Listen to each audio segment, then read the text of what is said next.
Halo guys, ketemu lagi di Oka obrolan kita. Di Indonesia ada ribuan motif batik. Di Kabupaten Madiun, Jawa Timur ada banyak motif batik khas dan unik. Salah satunya batik Padi Menguning yang berada di Desa Ngelambangan, Kecamatan Wungu, Kabupaten Madiun. Yuk kita kupas tuntas tentang batik Padi Menguning.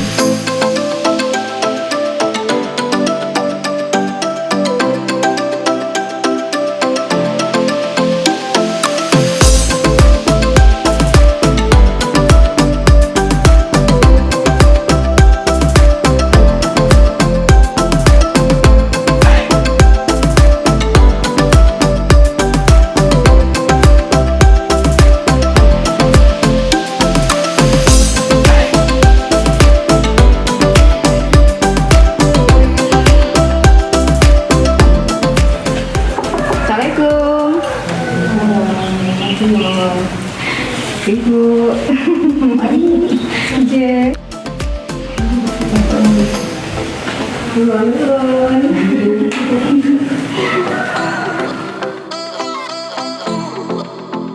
Retno, bisa cerita sedikit enggak untuk asal mulanya memutuskan usaha batik?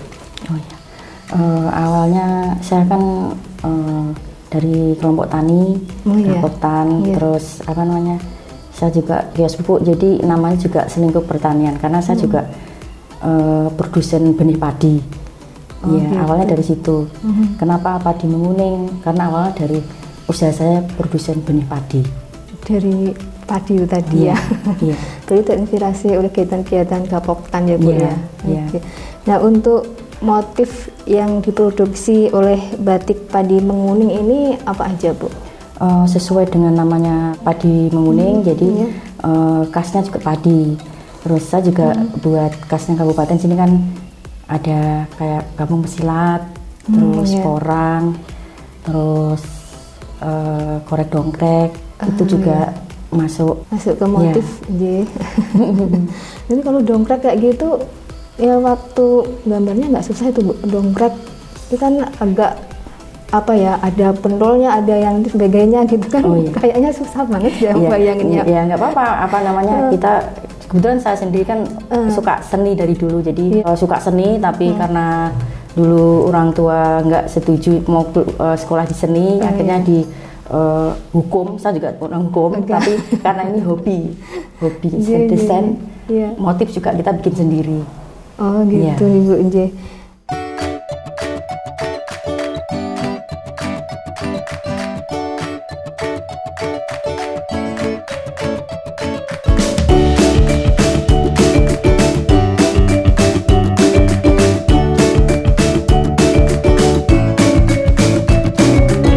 Selanjutnya proses awal sampai menjadi batik yang siap dipasarkan itu awalnya gimana Bu? Kita belinya misalnya kain gitu, belinya gelondongan banyak atau sudah potong-potongan gitu, kemudian terus diapain setelah itu? Kita belinya gelondongan. Iya, jadi lembaran gelondongan gitu, bukan meteran dah. Ya, terus kita potong sendiri, jadi ukuran ada yang 2 meter, ada 2,5 meter.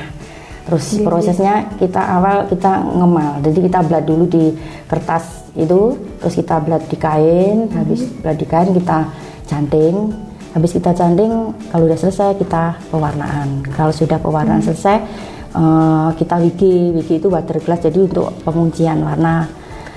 Habis di wiki setelah 1 hari itu diklorot.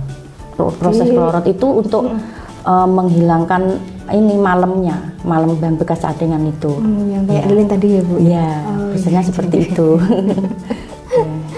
Tapi susah nggak sih Bu? Sebenarnya kan bisa dikatakan batik tulis nih yang ini ya, batik tulis ini harus benar-benar teliti, telaten kayak gitu, susah nggak prosesnya? Gitu? Semua itu awalnya ya agak susah, tapi karena makanya kita cintai dulu itu batik gitu. Kalau kita sudah cinta, udah sayang, jadi tadi gampang. Awalnya juga susah, tapi lama-kelamaan bisa gitu. Jadi semua itu butuh proses.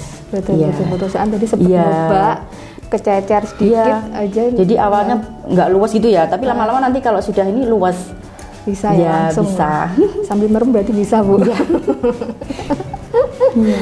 Baiklah, pernah sempat nyoba tadi ya, cuma karena emang belum terbiasa kali ya Bu Retno, Ya. jadi agak ada yang netes sedikit aja udah panik. Ya, belajarnya di situ kita. Itu melatih kesabaran juga. Jadi orang yang sabar, kita nyanting tuh malah kita lebih sabar lagi. Oh iya, benar. Iya. Belajar hidup Iya. dari canting tadi, lebih bersabar. Iya.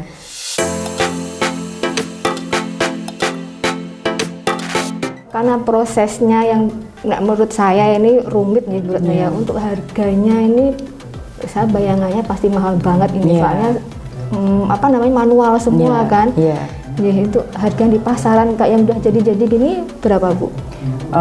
Semua itu ada ini bermacam-macam harga, tergantung motif juga. Kalau motifnya full mahal, kalau motifnya yang sederhana apa itu harganya juga beda. Ya ada yang 250, 275, 200, bahkan kalau motifnya full itu sampai beberapa kali pewarnaan ada yang 400, 500 gitu.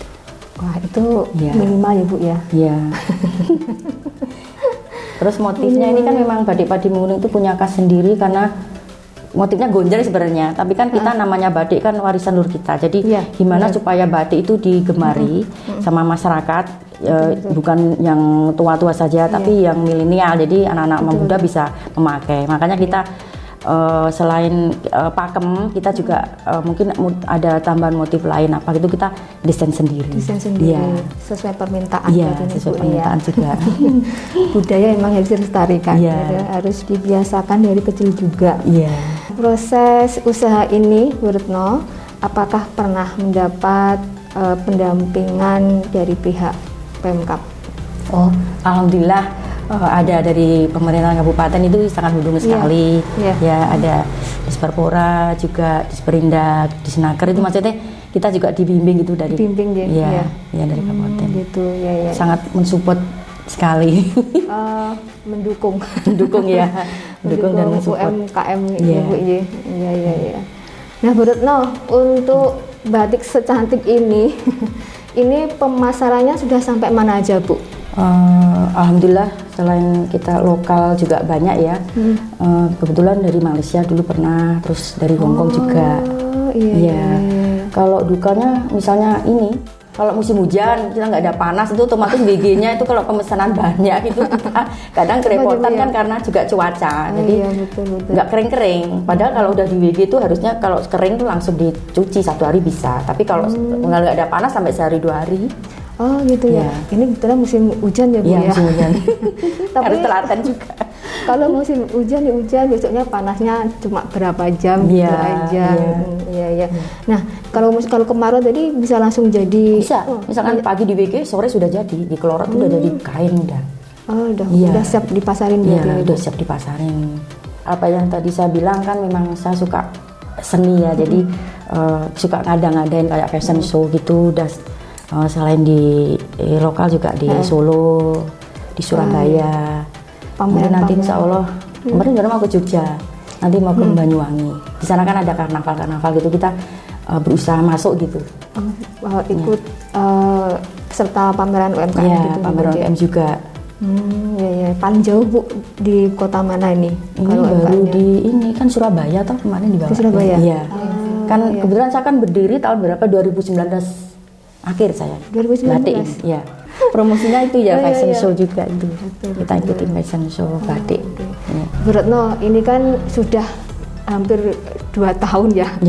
Kita pandemi kayak gini, di mana-mana pasti agak kesulitan, entah pemasarannya, entah prosesnya dan lain sebagainya. Nah, untuk batik Padimungun ini sedikit berpengaruh nggak adanya pandemi ini?